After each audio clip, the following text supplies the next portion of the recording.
Ya. Bak ma piyo kera. Pir khera menio. Ma bu khair bol.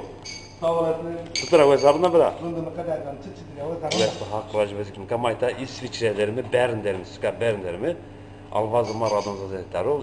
Aydınca bırak ma bu khair. Menio. Desinde koytrava. Dersimde o yaltı zaman pesken. Maya ma tabe zoruna ma ana kadar kaçken eni zanın. Dersimde hadi kemer şara. Hadi kemer şara. Hadi khrandı. Hadi khranzıka. Yani hem khrandık hem çıvani. Yani hem khrandık hem letema khrandık hem var. Ha. Khrana. Khrana ne? Ya ne khran dedi? Yani pınar khran dedi hem var. Da za tu karo right ha. Khairli bu karto raşero. Tutur sonra karto tutur sonra. Zahmenuna.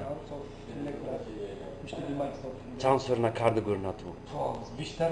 Viştera görünatı. Biş sara.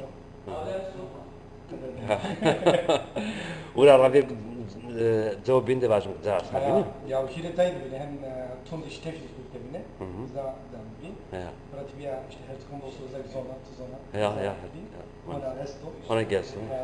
Zafran. Kan Ka Bern'de ne? Ska Bern'de zafran. Peki Reyna'nın bazı. Namı küçük namı millet Pangia.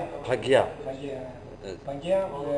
Koytra yerine. Eski kıta demektir. Yunanca, İtalyanca.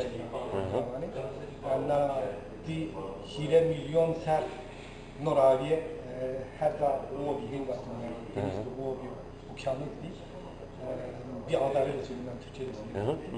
İşte bu büyük adada bütün canlılar birlikte yaşıyorlardı. Bunun adı tabii Latince ya da Yunanca Pangaea deniyordu. Biz de konseptimiz şu anlamda dedik işte küçük bir dünya, herkes için küçük bir dünya, herkesin gelebileceği, herkesin uyabileceği, Kese hitap edebileceği. Küçük bir dünya. Zafran kır, zapta, bundan kuta. Namahut sonunda bir tane. Ya.